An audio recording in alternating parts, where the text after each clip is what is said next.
জানিয়ে দেব এই মুহূর্তে হাতে পাওয়া সর্বশেষ গুরুত্বপূর্ণ আপডেট বাংলা সংবাদ। শুরুতেই থাকছে বিএনপি নেতা গয়েশ্বর চন্দ্র রায়ের স্ত্রী আর নেই। বিএনপির স্থায়ী কমিটির সদস্য বাবু গয়েশ্বর চন্দ্র রায়ের স্ত্রী ঝর্ণা রায় ৭০ মারা গেছেন। রোববার বিকাল ৪টার দিকে রাজধানীর বঙ্গবন্ধু শেখ মুজিব মেডিকেল বিশ্ববিদ্যালয় হাসপাতালে চিকিৎসাধীন অবস্থায় তিনি মারা যান। মৃত্যুকালে তিনি স্বামী, সন্তান, নাতি নাতনি সহ অসংখ্য গুণগ্রাহী রেখে গেছেন।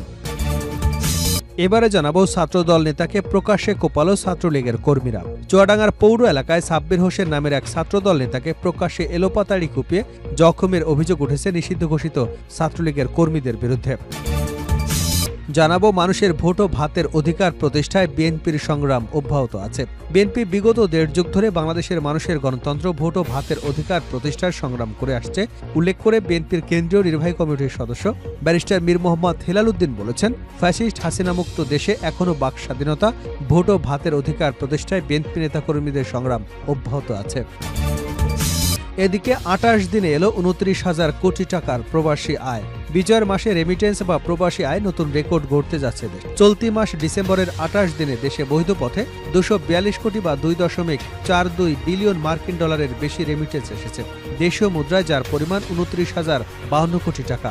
দৈনিক গড়ে রেমিটেন্স এসেছে ৮ কোটি ৬৫ লাখ ডলার বা বাংলা টাকায় ১,০৩৮ কোটি টাকার সমান। এবারে থাকছে ৩বার কন্যা সন্তান জন্ম দেওয়া স্ত্রীকে পুড়িয়ে মারল স্বামী।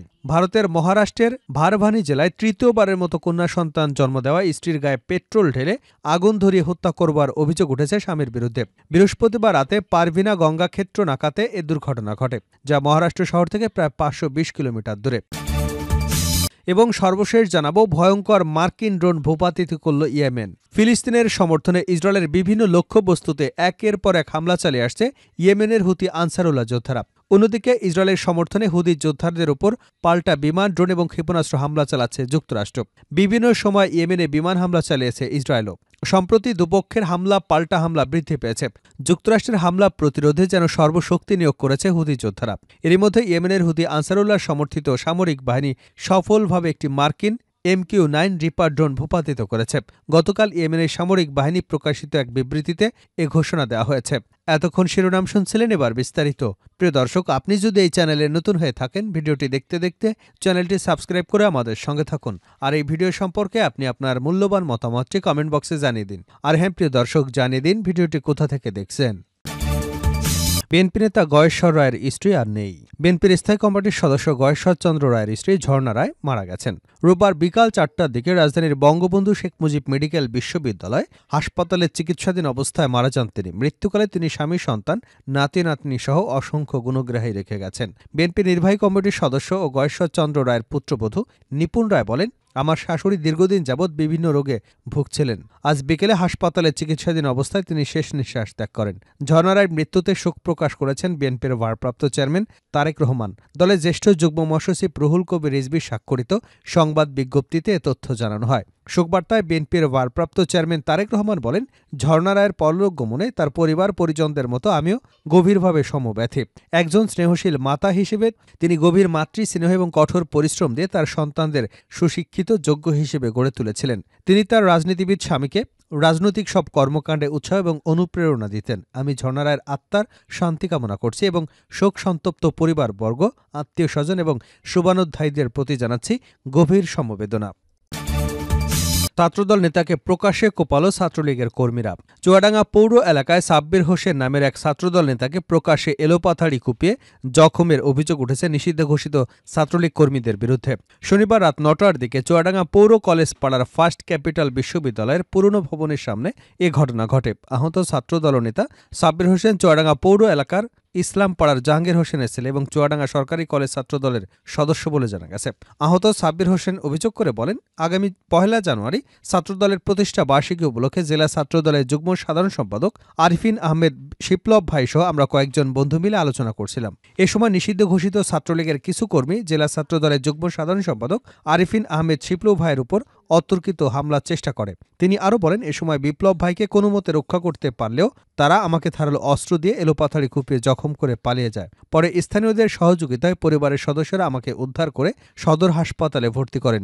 চিকিৎসক জানিয়েছেন, ধারালো অস্ত্রের আঘাতে পায়ে গভীর ক্ষতের সৃষ্টি হয়েছে। উন্নত চিকিৎসার জন্য রাজশাহী মেডিকেল কলেজ হাসপাতালে যাওয়ার পরামর্শ দিয়েছেন। এছাড়া শরীরের বিভিন্ন ক্ষতস্থানে সেলাইসহ প্রাথমিক চিকিৎসা নিয়েছে। সাব্বির হোসেন আরও বলেন, হামলাকারীরা সবাই নিষিদ্ধ ঘোষিত ছাত্রলীগের কর্মী এবং দুর্ধর্ষ ডাকাত। তাদের নামে একাধিক মামলা থাকলেও পুলিশ তাদের গ্রেপ্তার করছে না। এ ঘটনায় রাতেই সদর থানায় একটি লিখিত অভিযোগ দায়ের করেছে। চুয়াডাঙ্গা সদর হাসপাতালে কর্তব্যরত চিকিৎসক ডাক্তার খালিদ হোসেন জানান, সাব্বিরের হাত পা সহ শরীরের বিভিন্ন স্থানে ধারালো অস্ত্রের আঘাতে ক্ষতের সৃষ্টি হয়েছে। ক্ষত স্থানে সেলাই শেষে বাড়িতে পাঠানো হয়েছে। এ বিষয়ে চুয়াডাঙ্গা সদর থানার ওসি খালিদুর রহমান বলেন, লিখিত অভিযোগ পেলে ব্যবস্থা নেওয়া হবে। মানুষের ভোট ও ভাতের অধিকার প্রতিষ্ঠায় বিএনপির সংগ্রাম অব্যাহত আছে।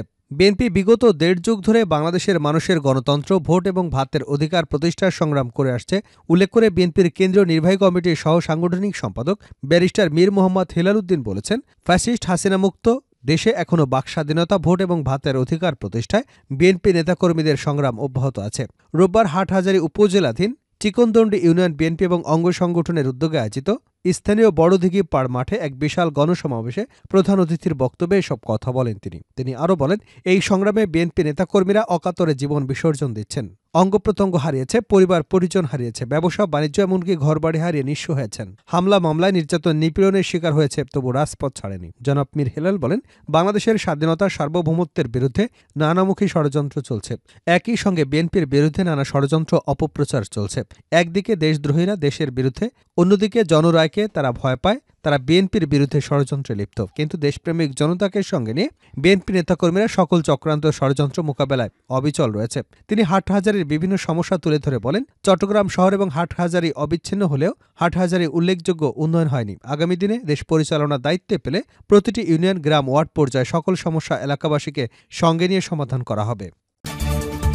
২৮ দিনে এলো ২৯,০০০ কোটি টাকার প্রবাসী আয়। বিচার মাসে রেমিটেন্স বা প্রবাসী আয় নতুন রেকর্ড গড়তে যাচ্ছে দেশ।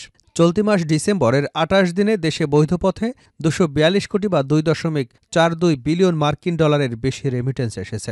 দেশীয় মুদ্রায় যার পরিমাণ ২৯,০৫২ কোটি টাকা। দৈনিক গড়ে রেমিটেন্স এসেছে ৮ কোটি ৬৫ লাখ ডলার বা ১,০৩৮ কোটি টাকা। রোববার বাংলাদেশ ব্যাংক সূত্রে এ তথ্য জানা গেছে। রেমিটেন্স বা প্রবাসী আয়ের এ ধারা অব্যাহত থাকলে ডিসেম্বরে দেশে রেকর্ড পরিমাণ রেমিটেন্স আসার প্রত্যাশা করছে খাত সংশ্লিষ্টরা। তথ্য বলছে, ডিসেম্বরের ২৮ দিনে ২৪২ কোটি ১০ লাখ ডলার রেমিটেন্স এসেছে, যা গত বছরের একই সময়ের তুলনায় ৪৩ কোটি ডলার বেশি। গত বছরের ডিসেম্বরের প্রথম ২৮ দিনে ১৯৯ কোটি ১০ লাখ ডলার এসেছিল। তথ্য মতে, চলতি অর্থবছরের জুলাই থেকে ২৮শে ডিসেম্বর পর্যন্ত ১,৩৫৫ কোটি ৮০ লাখ ডলার রেমিটেন্স পাঠিয়েছেন প্রবাসীরা। ৩ বার কন্যা সন্তান জন্ম দেওয়ায় স্ত্রীকে পুড়িয়ে মারল স্বামী। ভারতের মহারাষ্ট্রে পারভিনা জেলায় তৃতীয়বারের মতো কন্যা সন্তান জন্ম দেওয়ায় স্ত্রীর গায়ে পেট্রোল ঢেলে আগুন ধরিয়ে হত্যা করার অভিযোগ উঠেছে স্বামীর বিরুদ্ধে। বৃহস্পতিবার রাতে পারভিনা গঙ্গাক্ষেত্র নাকাতে মর্মান্তিক ঘটনা ঘটে, যা মহারাষ্ট্র শহর থেকে প্রায় ৫২০ কিলোমিটার দূরে। পুলিশ জানিয়েছে, ৩২ বছর বয়সী কুণ্ডলিক উত্তমকালে তার স্ত্রী ময়নার গায়ে পেট্রোল ঢেলে আগুন ধরিয়ে দেয়। পরে আগুন গায়েই ময়না দৌড় দিয়ে বাইরে বেরিয়ে আসে, আর্তনাদ করতে থাকে।